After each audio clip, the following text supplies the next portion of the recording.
Oh, hey there, guys. Welcome to my channel. My name is Cerise Fairfax, and I'm coming at you right now from the Dominican Republic.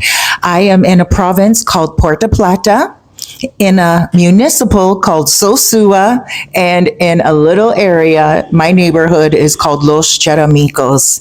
I love Los Cheramicos. Guys, we may get interrupted a little bit. You may hear the phone ring. My friend is coming to town. Shouts out Denise Jones, childhood friend that I grew up with. And I'm seeing her today for the first time in probably 25 years. So isn't that amazing? But without any further ado, let's get this video done. It's a rainy day today in the Dominican Republic. It is rainy season, but it's always a beautiful day in the Dominican Republic. All right. So again, my name is Cerise Fairfax. I help people find apartments, rental, long-term, short-term. If you want to get an Airbnb, sublease it and put it on Airbnb as your own property, we can also do that. All right. So let's get down to today's topics. Things that you need to know being here in the Dominican Republic and things that you should not do. Your mindset needs to be completely different when you come here. All right. One of the things that I find is on the top of my list is don't make promises that you cannot keep. Dominicans, especially Dominicans that are offering you a service, for instance, you might have met them on the beach. Maybe they have ATVs. Maybe they have like a boat they're going to take you out on. Maybe they're going to give you a walking tour. Maybe they're going to give you a motorcycle tour. Maybe they're going to take you to the river or even to their home and cook for you. A lot of the times when we meet, when locals meet foreigners here, especially in Sosúa and Cabarete and Puerto Plata, they want foreigners to experience the real Dominican Republic. So they will offer services to you. And if you're like, yeah, meet me here tomorrow at like 12 o'clock or 1 o'clock, most times they'll be there. And they will be waiting for you because it is an opportunity for them to make money and not rip you off and make money, but make money from whatever service that they're offering you. If you cannot make it, you should either if you're in a hotel, call the front desk and let the front desk know that you can't make it, and they'll let the person know and the person can leave instead of waiting around for you. But number one, I would say get their phone number. And once you have their phone number, you can message them in the morning and either reschedule or let them know that you're not going to go through with the service because you've changed your mind. Don't be a time waster. Don't make promises. In other words, don't over-promise and under-deliver. Never do that to a Dominican because, again, a lot of people are entrepreneurs here, and even if their business doesn't seem important to you, it is important to them. It is a form of money making for them. So please respect them the way you would want to be respected. Another thing that you should not think of doing in the Dominican Republic is pay before the service. So let's go back to the first point. Let's say you meet someone on the beach and they're going to take you out somewhere, maybe fishing, maybe riding, or whatever the service is. And they're like, well, just pay me first so I can go and get everything organized and then I'll be here tomorrow. Never prepay, because sometimes when you prepay, and they know you're on a 7-day vacation and they know that they're not going to see you again, and if something happens on their end, they're not going to go out of their way to get to where you are. Okay? Unless, of course, it's someone that was referred to you. Like, for instance, Spanish lessons. My friend teaches Spanish. So if I refer him to you, he's going to come highly qualified, and he's not going to take your money if you prepay for the Spanish lessons. So there are some people that, if they come highly recommended and they are professionals at what they're doing, then yes, of course, sometimes you can prepay. So you have to use your prudence. You have to use your discernment. You have to really think to yourself, when you're on the beach, am I going to give money to this guy or this girl and they're just going to take off and not show up tomorrow. Okay. Another thing that you should really watch out for is when you are in the Dominican Republic and you want to buy property, deal with people that are on the up and up.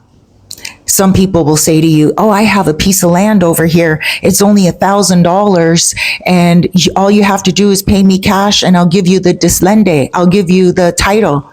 And you're like, oh, okay. Years ago, that was okay. These days, no. You need a lawyer. You need somebody who knows what they're doing. And generally, it's best to get somebody else involved, not their lawyer, but your own lawyer that doesn't even know who they are. Because then you will know that what you're getting is legitimate. When you're buying a place, a lot of people may not have the title. They may not have the dislende. They may not know anything. Sometimes people will sell a property that's not even theirs. That has happened in the past. But for the most part, the people that I have dealt with are honest, and also people that like real estate agents that I deal with, other brokers that I deal with, and people who are real estate advisors like myself that I deal with, all on the up and up and all very honest people. So if you have any type of deal that you are getting involved in and your spider senses are telling you that this is just a little too good to be true, reach out to somebody who you can trust and have that person talk to an agent or a lawyer. Always have your own agent and your own lawyer. Another thing that you shouldn't do when you're coming here to the Dominican Republic is call 10 agents at one time to take you all around to look at properties. It's not fair. Sosúa is very small and we all find out. So for instance, once you speak to an agent, they're going to ask you for your email address. Right away, you are their client. Once they have your name, your email address, and all your pertinent information, you become their client. And then when you contact someone like myself who has other properties and who has listings with a whole bunch of other brokers and real estate agents and real estate advisors, you will get kind of not pushed to the side, but we have to deal with you a little differently because then we have to share the commission with your original agent. So if you are signed already in Sosúa to an agent and you're getting like all these other agents to take you out and two people happen to share the same listing, because that's quite possible, then you're going to create conflict with agents that are here. Not everybody wants to share their commission. I don't mind sharing. And most people that I work with, they don't mind sharing either. But there are people out there who will be like, well, why should I share my commission with you when this client came to me first? And that's also my listing. If you get what I mean. Let's say there's one listing and your agent that you currently have didn't show you that listing because they thought, well, maybe you didn't want it. And then you contact a different agent and that agent shows you that property, but your first agent actually has access to that property as well. Well, that first agent's going to be like, well, why am I going to share? Right? So it creates confusion. When anyone contacts me for any real estate stuff, I always ask, are you working with any other agents right now? Sometimes buyers can be liars. And I don't like to say that because a lot of times buyers, they don't realize they're lying.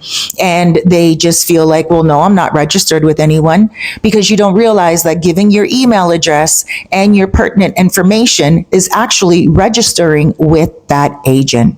Okay, so don't think for a moment that it is correct or even fair for you to be contacting every single agent to take you out places. You work with one agent, and if you see a listing online that you like, and it's not your agent's listing, give that listing to your agent. Your agent will contact that listing agent, and then your agent will talk to that listing agent. That your agent may even be able to talk down the price, but at least your agent will be able to work hand in hand with you and hand in hand with all other agents and offer some type of a commission deal to the other listing agents. Another thing that you should not assume here in the Dominican Republic when it comes to emailing people and texting people. A lot of people here in the Dominican Republic don't email each other unless they're professionals. So if you're dealing with like somebody that you met that you think is really cool, have WhatsApp.